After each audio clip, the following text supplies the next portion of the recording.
Now tuned into the greatest. The Run with Manny Wilson podcast. The Run, the Manny Wilson podcast.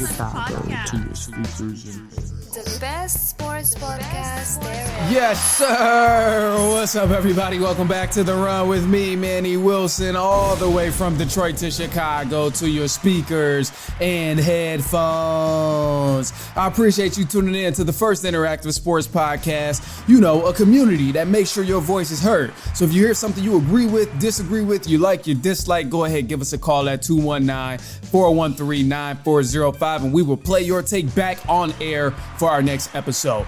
All right, man, there's a lot going on in the NFL. Week 3 of the NFL coming up this week. It's a lot of different topics as well in the NCAA. We got a packed show.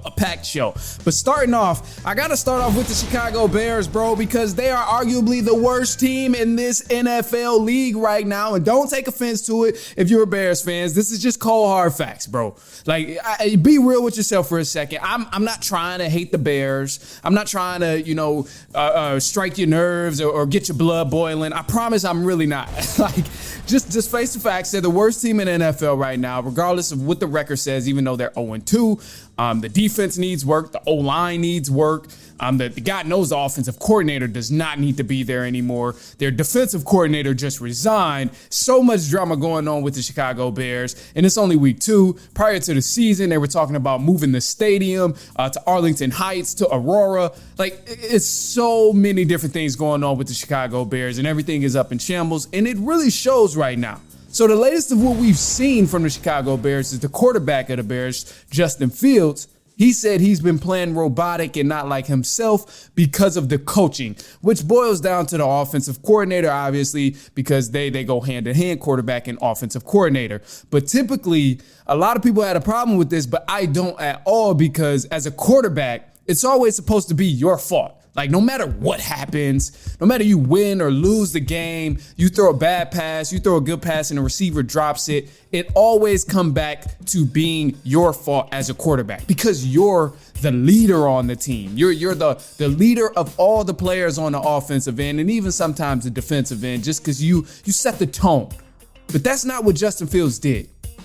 You win and die by taking the blame, but sometimes you have to speak your voice to get the change that you want. I mean, closed mouths do not get fed. If Justin Fields did not say this, I guarantee you the Bears front office wouldn't even look in the offensive coordinator's direction, because he knows that he's been playing bad or calling bad plays, the offensive coordinator. The front office, if they were looking at the games when these guys play, they should know that the offensive calls are terrible. The fans damn sure know that the offensive calls are terrible right now. So everyone on the field and everyone around the Chicago Bears organization knows that that's the case. But as a quarterback, you're not supposed to say it, but you have to get that change. There's literally no quarterback in the NFL that would possibly solve the Bears' issues right now. They have the garbage O-line, terrible offensive coordinator, bad defense, like what?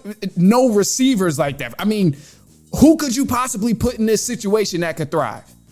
It's all falling back on Justin Fields as if it's his fault, as if he's the bad quarterback, when that's not really the case at all. Justin Fields is a pretty damn good quarterback. He led the league in rushing yards as a quarterback last year. Right? It's not his fault. You can't put this all on one man, even though he's supposed to take the blame. But it's time for him to start saying something, which I'm so glad he did, because you can honestly make the argument that Justin Fields is just as good as any other quarterback in the league, based on the simple fact that Justin Fields' situation is the worst in the NFL out of all the teams. Jalen Hurts, Trevor Lawrence, Zach Wilson, Russell Wilson, Dak Prescott. You swap any of those guys' position with Justin Fields in the Chicago Bears, I guarantee you that man thrives.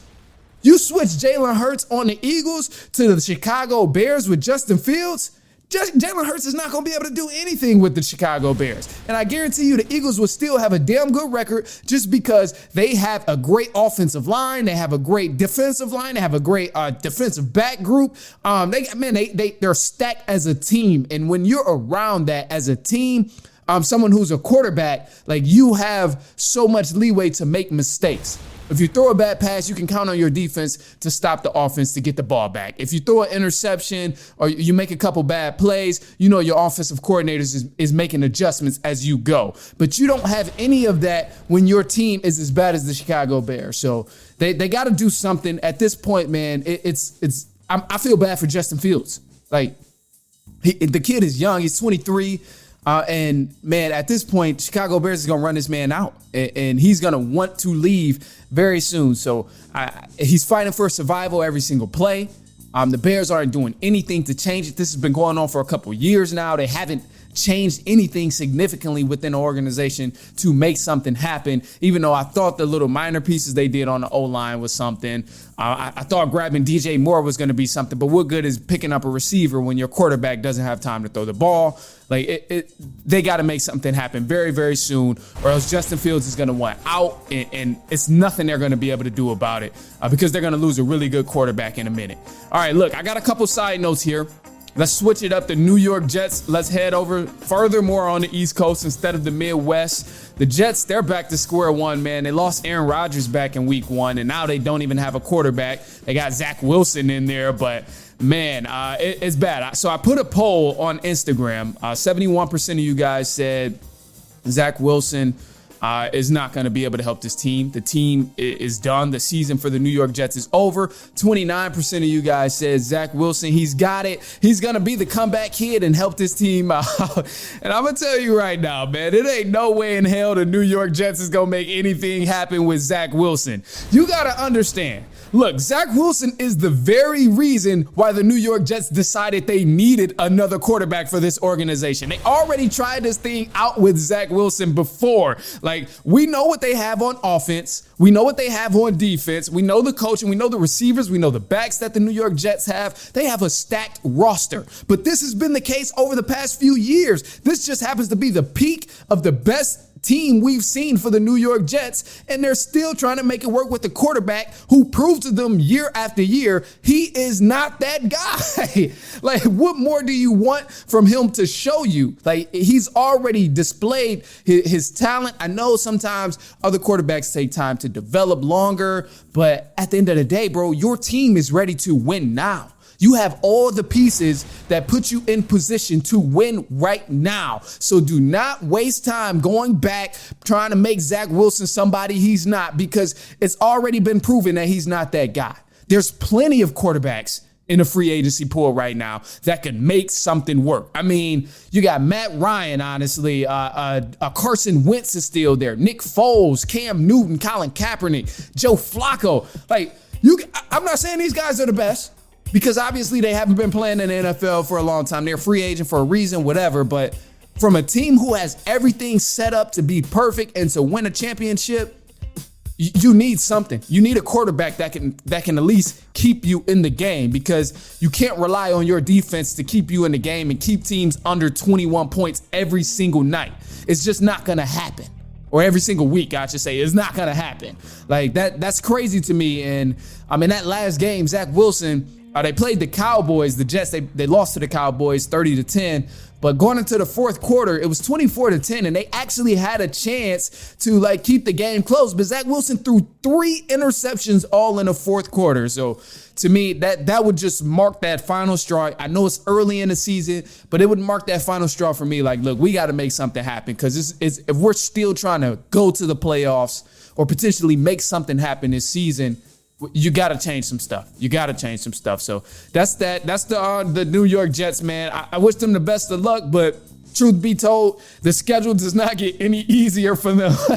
They play the Patriots, they play the Chiefs, the Broncos, the Eagles, the Giants, the Chargers, and it continues to stay rough too. So it's not even like a middle ground of like maybe they can make something happen with Zach Wilson. Like, no, these defenses y'all play are about to be crucial. So just get ready to finish the season 5-12, Jets fans. I'm going to tell you that right now, especially if you keep Zach Wilson as your quarterback. That's just that. But look, man, anyway, if you heard something you agree with, disagree with, go ahead, shoot us a call, 219-413-9405. We do have a voicemail call back. I'm going to go ahead and play it back, man. It's just a quick take, man. I think he was just showing love, but let's go ahead and play it back. Let's do it. Hey, Manny, Greg Thomas down here in Dallas, Texas. What's the deal? What's the deal, Greg? Keep up the grind, man. Keep working hard. Proud of you. I appreciate you. Keep doing what you're doing in the community. Man. Talk with you soon. Bye-bye. Man, much appreciated. That's a legend right there, man. Greg Thomas, the first black quarterback to start for University of Arkansas football, man. We actually did an interview with him as well, so got to chop it up about a lot of different things. Go ahead, check that interview out too. I don't remember the exact number of what it was, but it's somewhere in there. So just scroll down on the list of podcasts. But great dude, solid dude. Appreciate you. Much love, Greg. I appreciate you, bro. But look, anyway, we got news coming up. Some news about Colorado. Hakeem Olajuwon is in the news as well. LeBron James, all kind of stuff coming up in the news. So stay tuned, and we will be right back after the quick break. News for the Run coming up.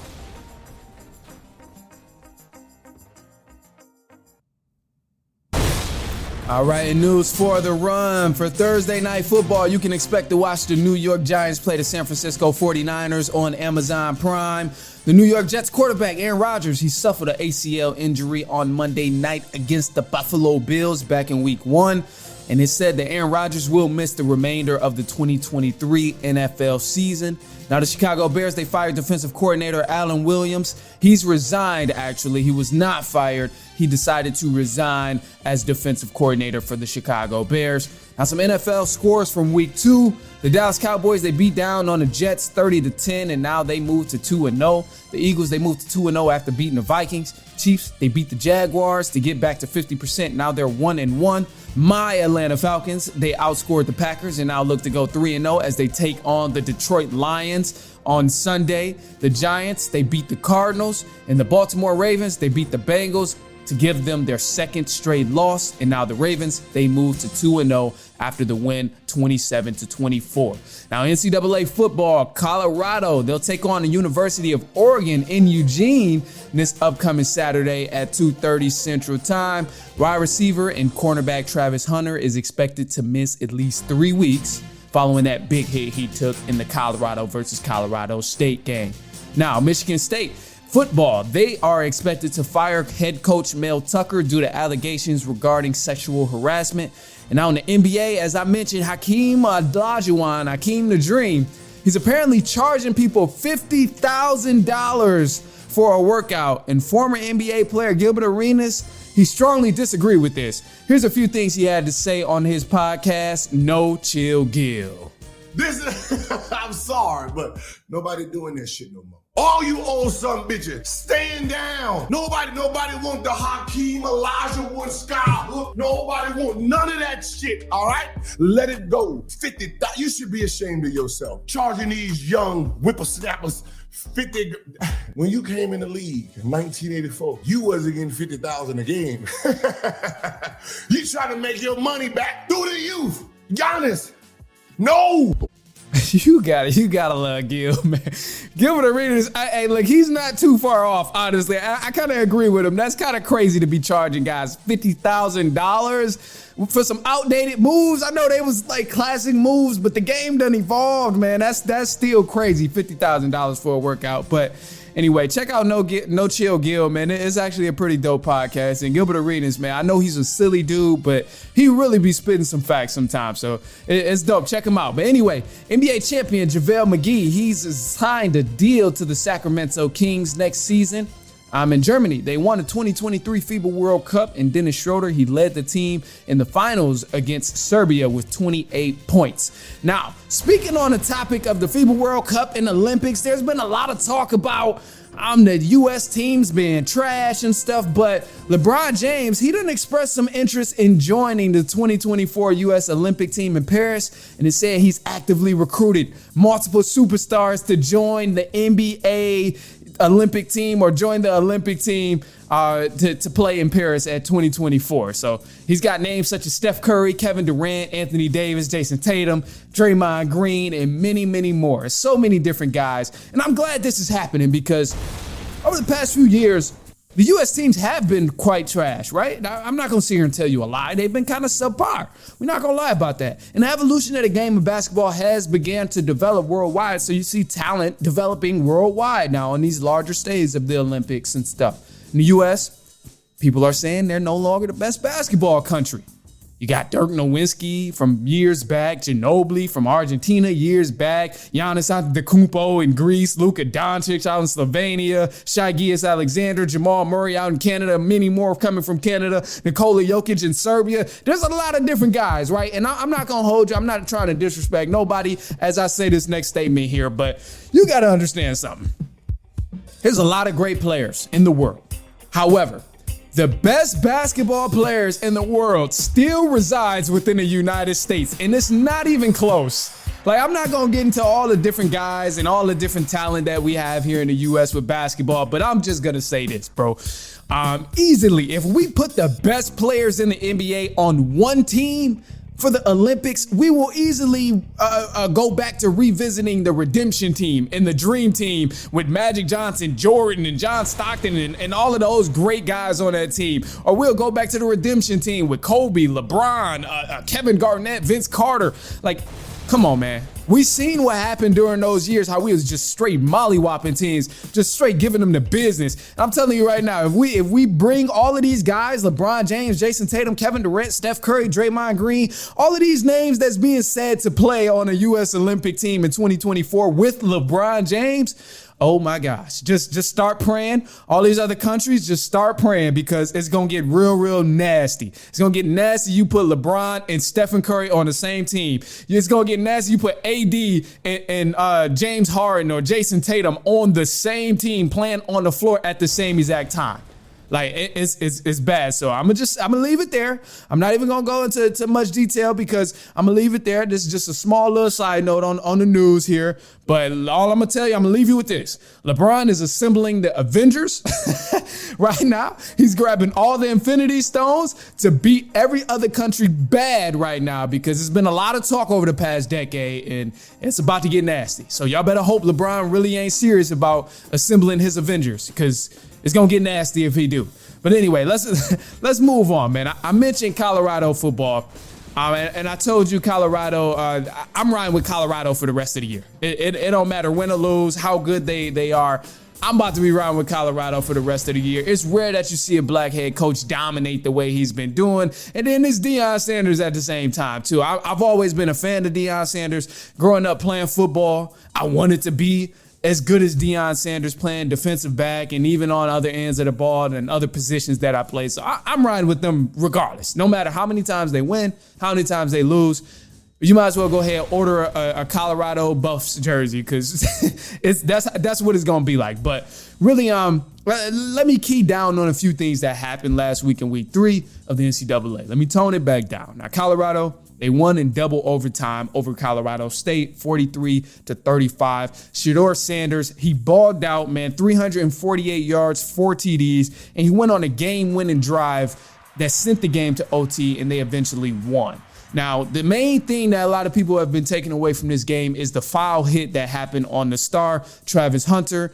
Travis Hunter, to give you some context, he plays both ends of the ball. He plays offense, he plays defense, and he's very impactful on both sides of the ball. But this guy was hit in a cheap shot, truth be told, bro. It was way after the play. The ball hit the ground like 4 yards prior, and then you seen the defender, Henry Blackburn, come by and actually hit Travis Hunter.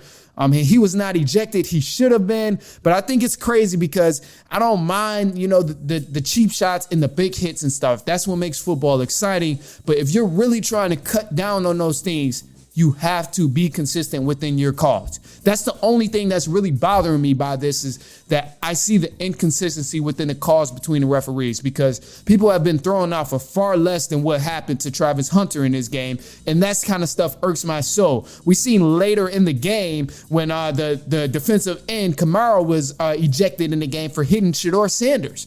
And I'm like, okay, now I hate to compare, because an illegal hit is an illegal hit. Roughing the passer is roughing the passer. Either way, it doesn't matter. But one hit was clearly more vicious than the other.